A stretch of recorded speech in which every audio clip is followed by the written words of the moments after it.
You're listening to the Corbett Report. CorbettReport.com. Welcome back to the Corbett Report, friends. I'm James Corbett of CorbettReport.com, coming to you, as always, from the sunny climes of Western Japan, here on the 13th day of June, 2015. Welcome to episode 306 of the Corbett Report podcast, Solutions, Laughing at Tyrants. Now, I'm sure we are all familiar with that old adage about laughter being the best medicine, and some of you out there may even be familiar with the voluminous and growing amount of material in the medical literature that proves that this is not just a saying, this is literally true, with laughter improving circulation and boosting the immune system, reducing pain and relieving stress and easing indigestion and balancing blood pressure and a whole host of other medical bodily benefits as well as psychological benefits, including improving alertness, improving mental functioning and memory, and boosting creativity. But all of that aside, all of those other benefits of laughter and comedy aside, what about the idea that laughter is also one of the best ways to slay tyrants? I have certain rules I live by. My first rule, I don't believe anything the government tells me. Nothing. Zero. And I gotta tell you folks, I don't get all choked up about yellow ribbons and American flags. I consider them to be symbols, and I leave symbols to the symbol-minded.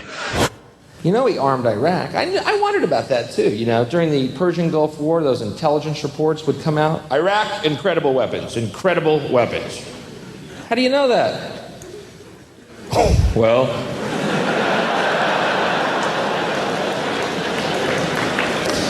We looked at the receipt.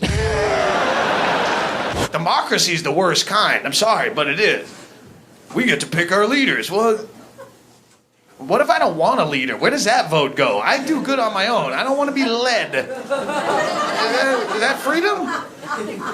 Okay, on that subject then, have you watched the conventions? Republican convention, Democratic convention? No. I think if you watch those, you're an idiot. I don't understand why you would sit there wasting your time. They all say the same thing. They're all like, you know, over the last 4 years, everything good that happened was because of us. And we would have done more good stuff if it wasn't for those guys. And then the Democrats go, oh, we did all the good stuff. It's like you're all working for the same guy. They've been on both horses, and then it just kind of goes. You know, it's not for you. This is insanity. You can't have a war on terror. You're having a war on terror, are you? That's right. What does war create?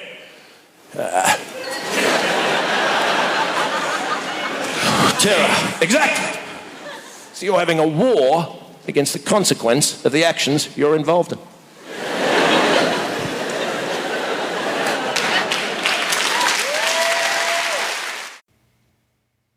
Let's think about what we just saw there, because I think anyone who is a committed follower of the alternative media will know, probably from first-hand experience, raising these types of transgressive issues in mixed company is more likely to elicit anger and perhaps even bodily violence than it is to elicit laughter in most situations, or a comfortable mood. And yet here we have people going up on stage and saying some of the most transgressive things that you can think to say in polite mixed society, and getting entire crowds, entire rooms, in some cases entire arenas full of people to laugh along with you about those very topics. That's an interesting phenomenon, isn't it? And this is something that we've broached before on the podcast. We did, for example, take a look at the ways that truth, that comedy can exist in some sort of relation, perhaps most notably in episode 236 of this podcast, Peeling the Onion, where we took a look at the onion and the way it can reveal truths sometimes in behind their comedy and laughter, and sometimes cover up truths behind their comedy and laughter. But today, let's explore in a little greater detail that nexus of truth and comedy and the philosophy behind what's going on here, because I think if we understand this, there is a powerful tool here that is at our fingertips, that is at our disposal, that can be used to really do something, to really affect a change in the minds of the audience that is hearing this type of comedy. Because, as I think we can all understand if we are adults above a certain age and have had any experience in this world, comedy is not just comedy. It's not just you go and switch off your brain and laugh about something. There is something deeper going on. And this, without getting too much into the deep philosophy of all of this, although I find that fascinating. I realize most of you out there who maybe weren't philosophy minors in your undergrad days won't find that quite as interesting, but I think there is something of direct relevance to the subjects that we cover here and how best to approach this question, this problem that I continue to get asked.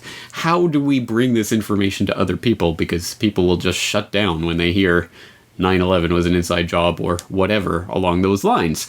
Well, now, if comedy is a tool, how can that tool be used to broach subjects that otherwise would be unbroachable? One of the theories behind what makes comedy funny, what is this reaction we have to something that's funny, and suddenly we're doing this bizarre biological reaction of laughing. How does this happen? Why does this happen? Why are such a disparate range of things considered to be funny?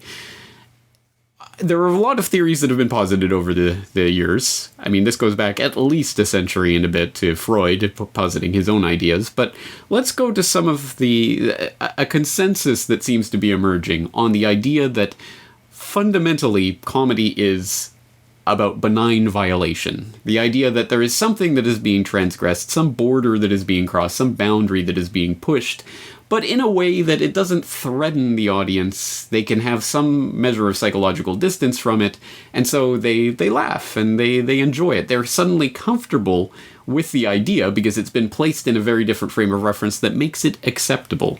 So, there's a lot of people who have talked about this, but interestingly enough, 5 years ago, there were two researchers from the University of Colorado who published an article in the Psychological Science Journal about this idea, the benign violations making immoral behavior funny, which is the results of their research into this phenomenon. And they identified 3 conditions that make a violation benign and thus humorous.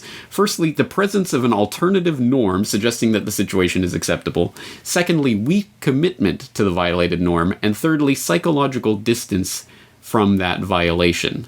And if you combine those 3 in the right way, in the right context, with the right delivery and the right timing, you can get people to laugh at things that they, under other circumstances, might become angry or defensive about. That's important, because I think this is one way of getting in behind those psychological defenses and barriers that are erected around people's minds to prevent some of these mind viruses from penetrating, some of that uncomfortable truth from getting in past the gatekeepers that are not just outside, not just these amorphous blob entities out there. The gatekeepers, to a certain extent, are in our own mind. They've been placed there. Oh, that's conspiracy theory. I must reject that violently, or what have you.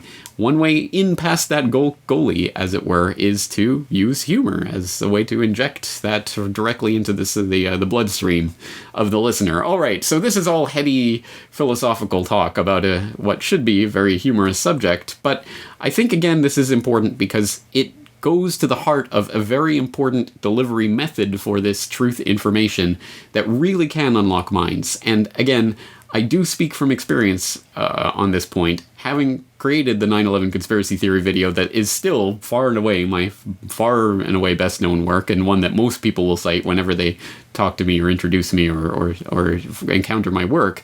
It's 9/11 conspiracy theory, that funny 9/11 video, the 9/11 in 5 minutes, whatever people are calling it.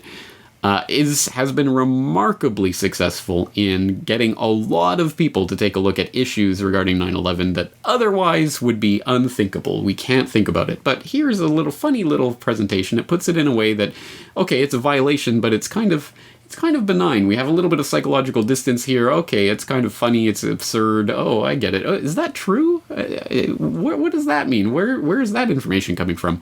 And it can be, I speak from experience again, it can be a very effective way of opening conversations with people who otherwise cannot be reached. But I know what you're thinking. This is remarkably light on humor for a truth comedy podcast, so let's get to the meat and potatoes, why we're all here. It's one thing to talk about the philosophy of comedy and how and why it works on the minds of the audience. It's another thing to actually see it in action. So When I think of excellent examples of truth comedy out there, the first and foremost name that comes to mind in this day and age is The Joy Camp. And if you're not familiar with their work, I hope you will become so. Please go to thejoycamp.com, or you can go to youtube.com/thejoycamp, and you can find all of their videos that they've produced over the last few years, satirizing, poking fun at everything from Obamacare and the TSA to the NSA scandals and all of this going on. You've probably run across some of their work before, even if you didn't know it was them, the Conspiracy Guy series or other popular videos that they have online. And it was my pleasure to meet and actually talk to one of the key creators behind the Joy Camp, Benny Wills, back in Acapulco earlier this year when I was there for an Acapulco. And I managed to record a conversation with him. The full conversation is up on the Corbett Report right now.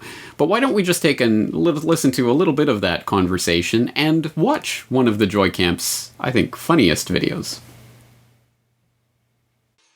Joy Camp, everybody loves the Joy Camp. It's not TV or conspiracy, it's just old-fashioned comedy. It's Joy Camp. Joy Camp.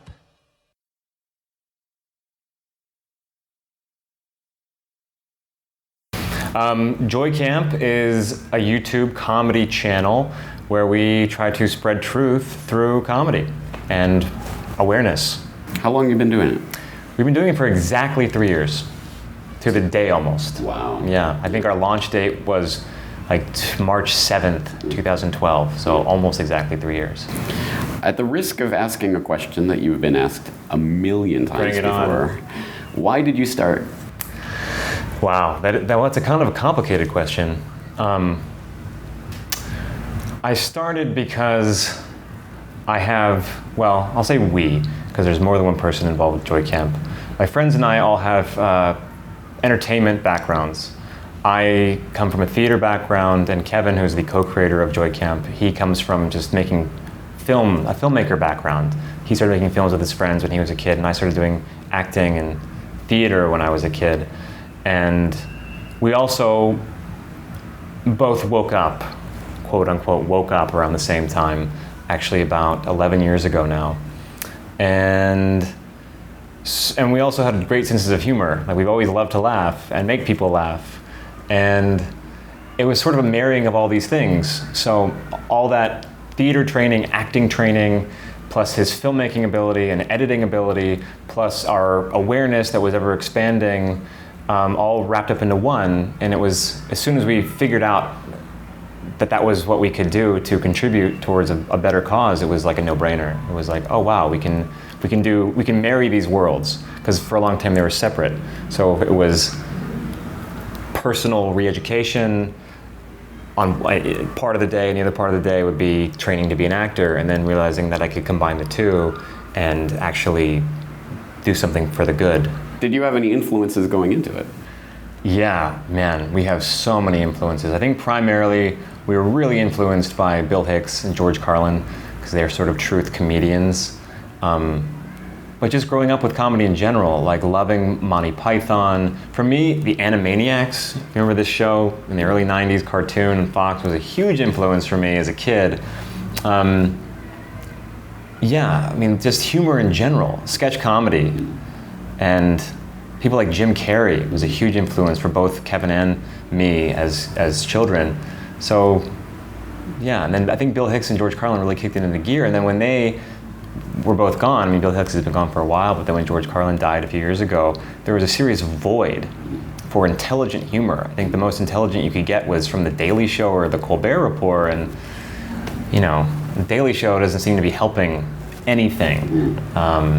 For instance, Jon Stewart, when Jon Stewart holds up a sign to the camera that says 9/11 was an outside job, he's not helping anything. He's perpetuating a myth and getting more people he's getting people that perhaps were starting to wake up, but who follow Jon Stewart to then take Jon Stewart's word as gospel. So he's not helping anything. So I think that's totally undermining any sort of progress that we have in that regard. But having said that, every single person listening to this conversation, except someone who accidentally strayed to this part of the internet and is very lost, knows about the propaganda matrix and, you know, the networks and who controls the networks and what's allowed on TV and what isn't. Right. But I want to concentrate today on the other side of that. Please. Because Joy Camp is the other side of that, I think. Mm-hmm. And work, you know, channels like that or ideas like that can be the other side. Because we always talk about propaganda and how it seeps in through the media and even our entertainment. So everyone's, you know, scrutinizing all these movies and everything for the propaganda message, as they should be, because we should be aware we're being indoctrinated. Yeah. The question becomes, can you fight fire with fire? Can you use culture creation, which we usually think of in that negative sense, in a positive sense? Well, it depends on what you classify as fire, I suppose. I mean, we definitely don't consider what we're doing as fighting. We consider what we're doing as lightening it up, almost like putting water on the fire so people can not be so against the information. You know, we're using humor to break down people's defenses. So if someone's fiery, we're like splashing gentle, loving, comedic water all over them so that they might be more willing to have an open mind about a certain topic. And we try to do it with finesse so that our comedy isn't preachy. We'll bring up subjects that are definitely taboo and controversial and not funny at all, but we try not to tell you how we feel about it. You can get a sense, just because if you get a sense of our channel, you see where we're coming from, but we don't want to tell you how to think. So we're trying to get people to acknowledge an issue that they maybe have been trying to ignore, and then offer to them as like, here, this is something that you might want to pay attention to, so that they can go and then do their own research and learn about it and come to their own conclusion, and maybe have us just be there to hold their hand through it. You know, give them that initial push. iPhone 5 NSA is the best surveillance device to date. It is a meticulously designed tracker, recorder, and data collector. Every single government agency, authority, and police officer has been considered to make sure iPhone 5 NSA can keep you safe and protect your freedom.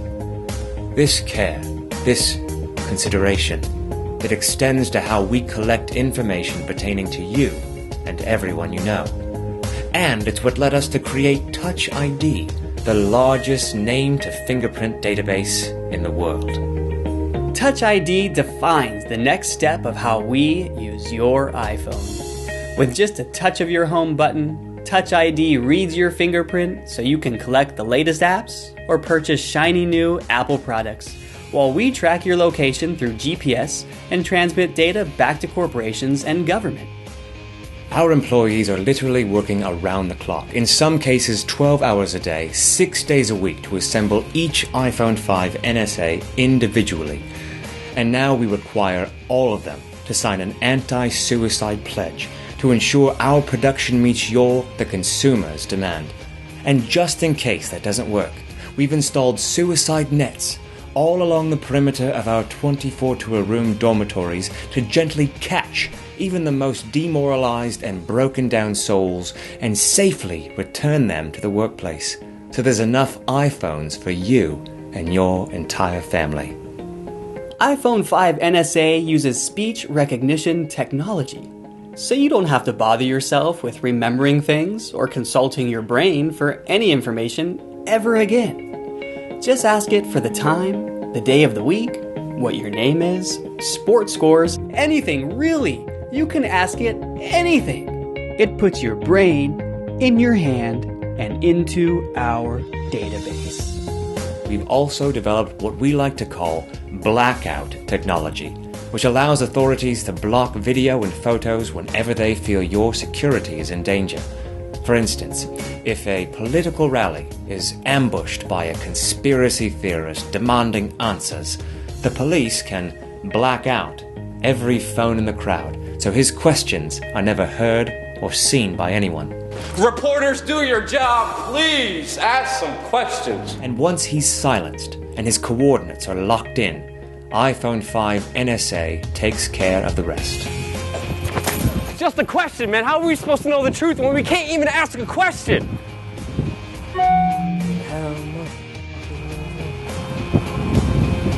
It was just a question. That's all it was. iPhone 5 NSA, aiming to put your freedom in the crosshairs.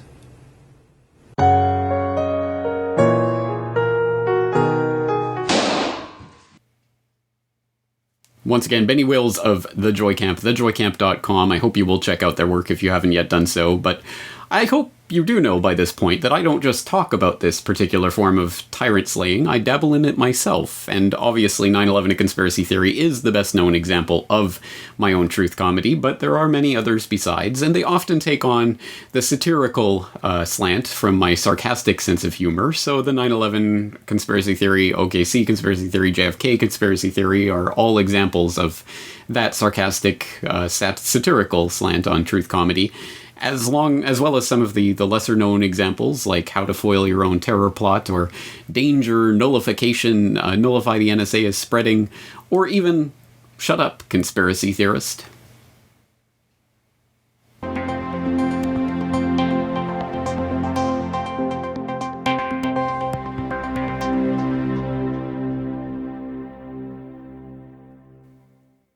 They walk among us. They breathe our air, shop at our stores, drive on our streets.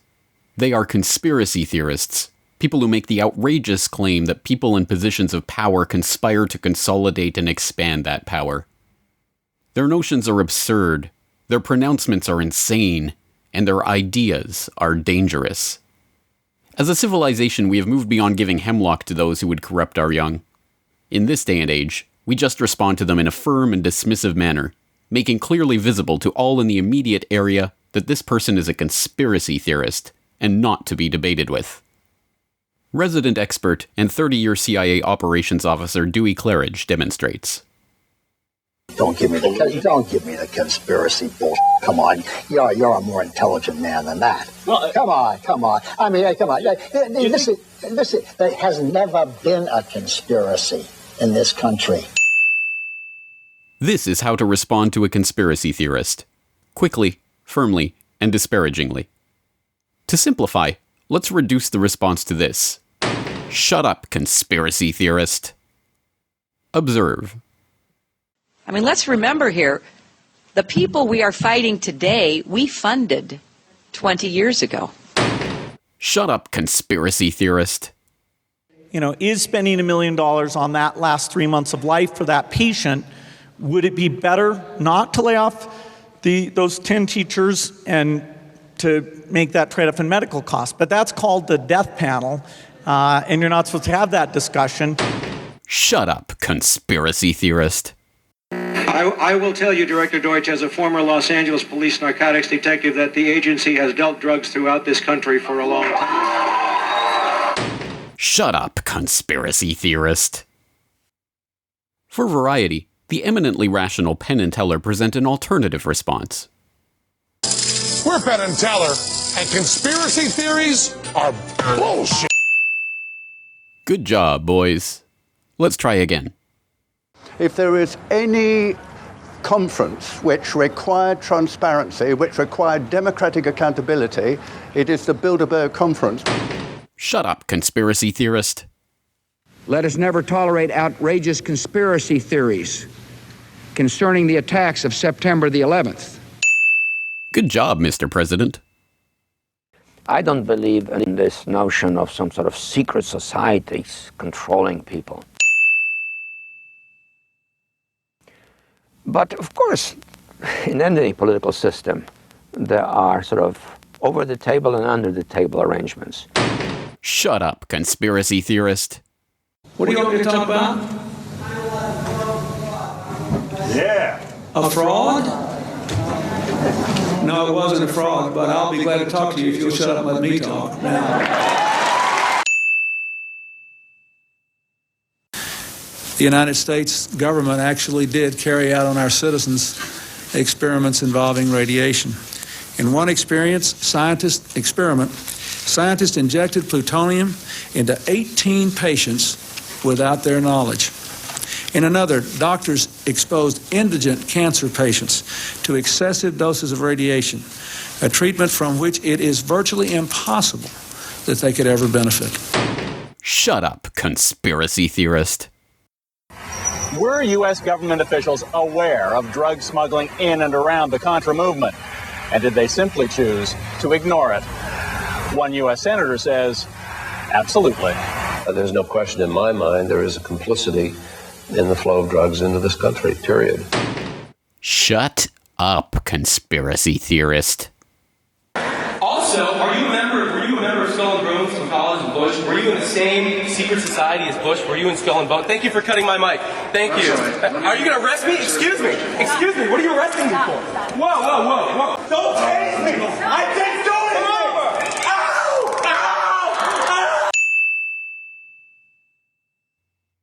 Any questions? This public service announcement was brought to you by the Friends of the Department of Homeland Security, the Information Awareness Office, the Defense Advanced Research Projects Agency, the President's Working Group on Financial Matters, the Council on Foreign Relations, the Rhodes Roundtable Group, and the Bohemian Club. And remember, ignorance is strength. Shut up, conspiracy theorist. Shut up, conspiracy theorist. Yes, I hope that does catch on as a catchphrase.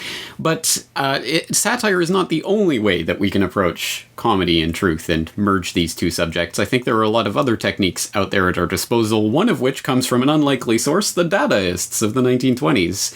They had a technique which was popularized by William Burroughs of the Beat Generation, a generation later in the late 1950s, early 1960s, the cut-up technique, taking a speech, for example, a political speech, for example, and cutting it up and rearranging it all and mixing in some other things to make something completely different out of it, and to make it absurd, to make it ridiculous, to make it something laughable? Well, I think so. And if it's done, obviously it can be done in a very Dadaist surreal way, which is just kind of strange and disorienting, or it can be done, I think, for certain purposes, to make people laugh and then really think about what they're laughing at. And I hope that's what I was able to accomplish by my video that I released a couple of years ago, Stuff Government Says. Our national interest ought to be to encourage the best and the brightest. Word about the president. For 7.5 years, I've worked alongside him, and I'm proud to have been his partner. And we've had triumphs. We've made some mistakes. We've had some setbacks. In Australia, we have serious challenges to solve, and we need serious people to solve them. We have serious problems to solve, and we need serious people to solve them. Congress says a slice of pizza qualifies as a vegetable because it has 2 tablespoons of tomato paste. Poor people aren't necessarily killers. Just because you happen to be not rich doesn't mean you're willing to kill. Please know what will come your way. Death, detention, prosecution. That was pretty strong language yesterday. You're with us or you're a child pornography sympathizer. What did you mean by that? Well, I didn't exactly say that, Don. In fact, it was a far cry from that. He can either stand with us or with the child pornographers. Well, I didn't exactly say that, Don. Unfortunately, Tony Abbott is not the least bit interested in fixing anything. Bob Rumsfeld is not the least bit interested in solving it. Now, you know that guy ain't Sorry as my got nothing on me, right? Nothing. Right now, China, the government, can disconnect parts of its internet in the case of war. We need to have that. It appears that there were not weapons of mass destruction there. You said you knew where they were. I did not. I said I knew where suspect sites were, and we were just... You said you knew where they were, near Tikrit, near Baghdad, and northeast, south, and west of there. Those are your words. By my outstanding education secretary, Arnie Duncan. You set up the presidential podium and a teleprompter in a 6th grade classroom? Here's what healthcare means to you. Let's say you develop coup-tees. Suspicious surveillance activity may include making notes on maps, drawing diagrams, using vision-enhancing devices such as binoculars, or showing interest in the security and access points to facilities. Someone missing fingers on their hands is a suspect, according to the Department of Justice. That's right. People who pay for small purchases in cash, like coffee or gum, apparently that's a big red flag. Someone who has more than 7 days of food in their house can be considered a potential terrorist. What's the problem? Did you ask him for a credit card? Yeah, I did. He said he doesn't have one. He doesn't use them. No credit cards? If you see something suspicious in the parking lot or in the store, say something immediately. Report suspicious activity to your local police or sheriff. If you need help, ask a Walmart manager for assistance. He's only interested in two things: making Australians afraid of it and telling them who's to blame for it. He is interested in two things, and two things only: making you afraid of it and telling you who's to blame for it. I've now been in 57 states. I think one left to go. And when they say, I want my lawyer, you tell them, shut up. Your time is expired. Get a lawyer. You know asbestos was in there, is in those buildings, lead is in those buildings. There are the VOCs. However, the concentrations are such that they don't pose a health hazard. Not one doubt in my mind that we will fail. We have heard that 500,000 children have died. I mean, that's more children than died in Hiroshima. And you know, is the price worth it? I think this is a very hard choice, but we think the price is worth it. There are white folks, and then there are ignorant like you. So, I mean, it really almost makes you ask the question, would it have been better if we never invented the internet? And a woman that looks like that has to have her own special scent. Oh, thank you. Maybe you could tell me what you think of this scent. You ain't my bitch, nigga. Buy your own damn fries.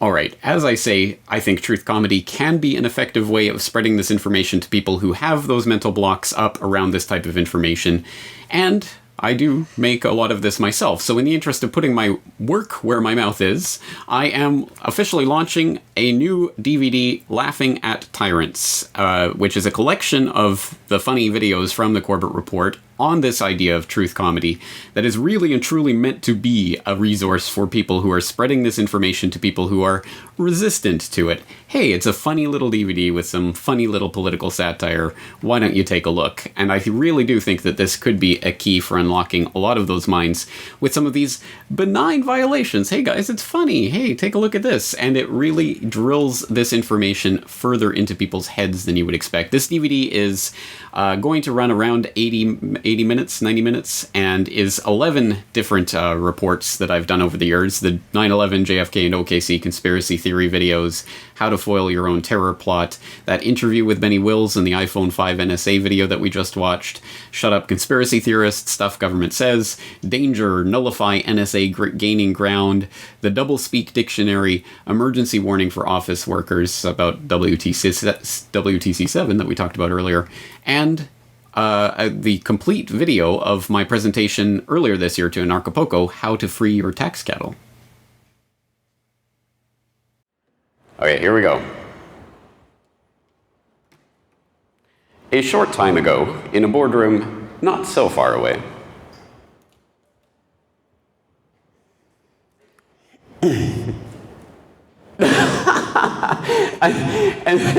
and then we told them it was jet fuel. I know. I gotta go.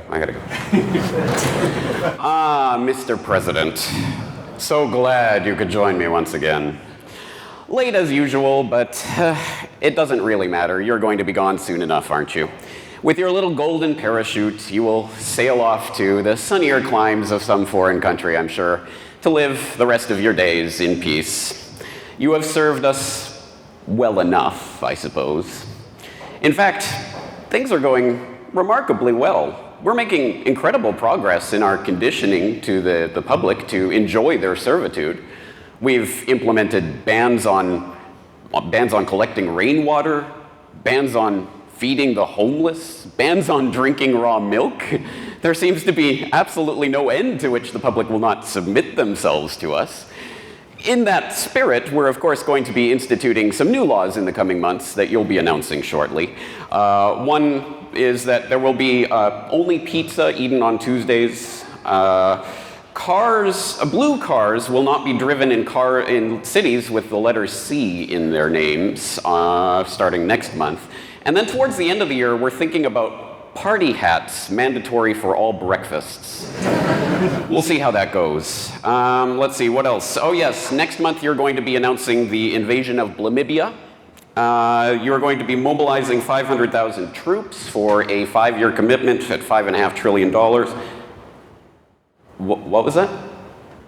Yes, I know Namibia is not a country, but do you think that really matters?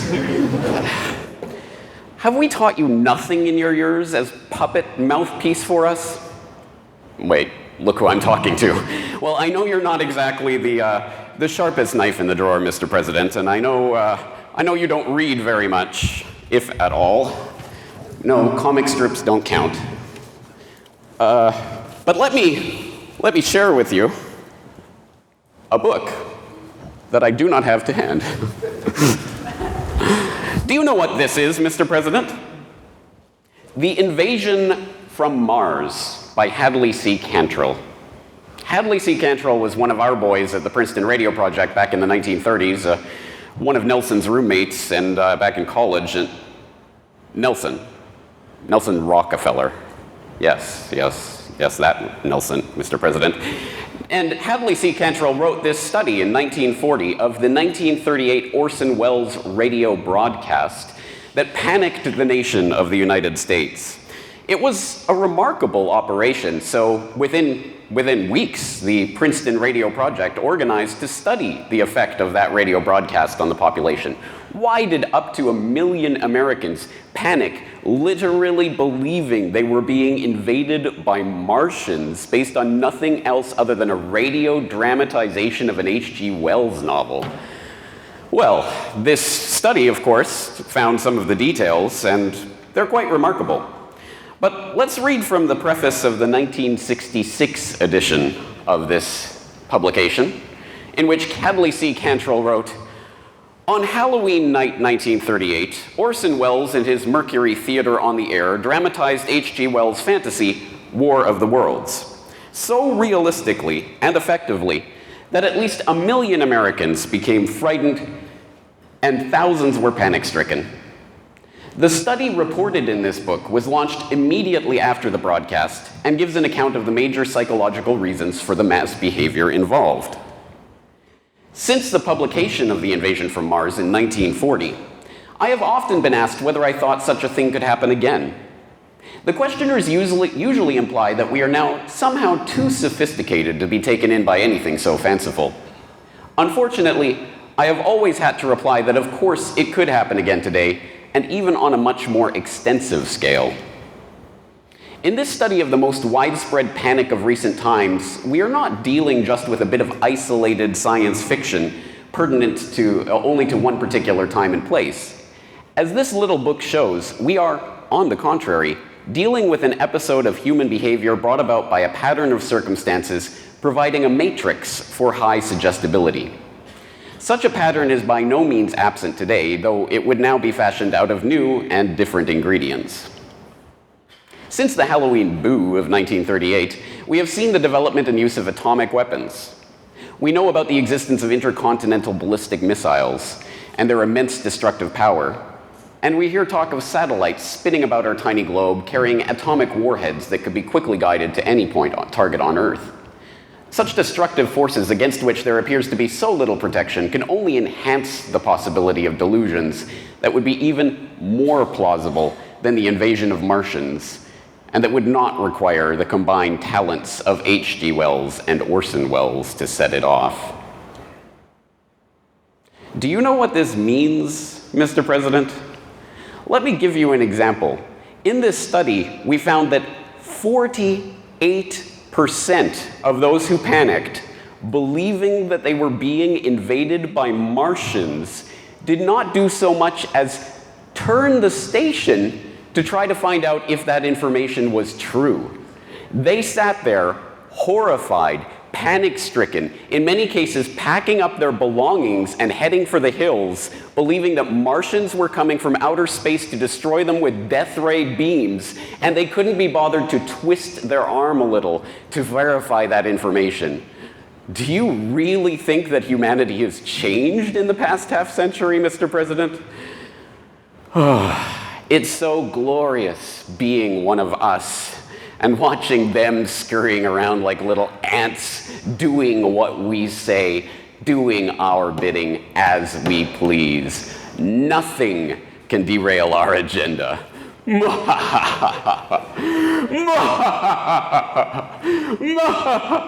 I'll edit this better afterwards.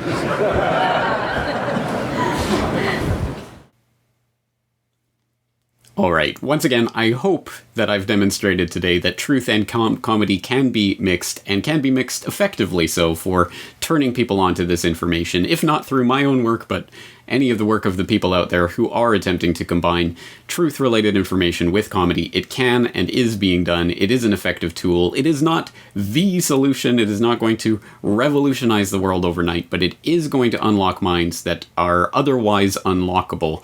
And I think it's very true today what Oscar Wilde observed over a century ago, that if you want to tell people the truth, make them laugh. Otherwise, they will kill you. And that's probably more true than most people would even think at first glance. But there you go. We laugh at the funny phrase and then realize that it's actually true. And it's not just about spreading information or unlocking people's minds. I think that it's an important thing to do to look at the absurdity, the utter absurdity of what we are expected to believe in this day and age, and not laugh at it. That to me seems strange, that we can be so normalized, so inculcated and familiarized with this tyrannical system of control over top of us that we don't even laugh at it. We see the emperor without clothes, and yes, we might get outraged. He's not wearing clothes. But let's keep that childlike perspective in mind. It's funny, it's stupid, it's absurd. Let's laugh at the tyrants. And in so doing, we preserve something fundamental in our humanity. We are not robots to be programmed that this is the new normal and we must get outraged and upset by it. We still understand what is normal and what is real, and we will still laugh. And as long as we are laughing, we are still human, free and autonomous human beings. It's when that is programmed out of us that I'm going to get very nervous. So let's try to maintain something of a sense of humor, no matter how bleak and grim things may seem. I think it is truly one of the things that separates us from the tax cattle that they so desperately want us to be.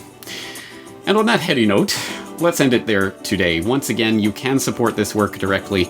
Purchase a copy of Laughing at Tyrants from the Corbett Report. $15. It includes shipping and handling anywhere in the world. I think it's a good deal. You help support this work, and you get something that I truly think will unlock some minds out there. So, once again, thank you for tuning in for this week's edition of the Corbett Report podcast. I'm your host, James Corbett. Looking forward to talking to you again real soon. I don't give to the big issue seller, cause he's probably on heroin. I walk past him with a grin, and if I can, I kick his dog. No, I don't give to the busker.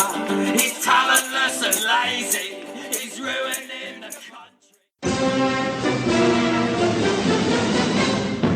The Corbett Report presents Laughing at Tyrants, the latest DVD from the producer of... On the morning of September 11th, 2001, 19 men armed with box cutters, directed by a man on dialysis in a cave fortress halfway around the world. And... Well, today on the How To podcast, we tell you how to foil your own terror plot.